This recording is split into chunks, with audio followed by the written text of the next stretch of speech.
Коомчулук кандай катыша алат коррупция менен күрөшкө деген суроого жооп берип жатат да, биз ушу мектеп жашынан болобу кандайдыр бир таасир этишибиз керек деген маселе. Бул баягы оңгу жолдун өзөгүн айтып атат го.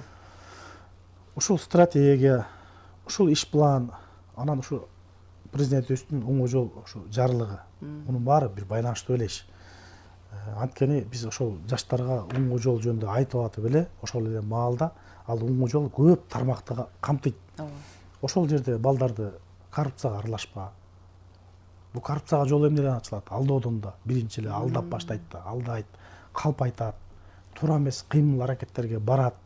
Ошонун арты кийин келип, ушу ал чоңоюп мамлекеттик кызматкер болушу мүмкүн. Же болбосо бир мамлекеттик кызматкерге кошулуп алып, кылмышка барыш үчүн коррупциянын башталгыч этаптары ошо алдоодон башталат да.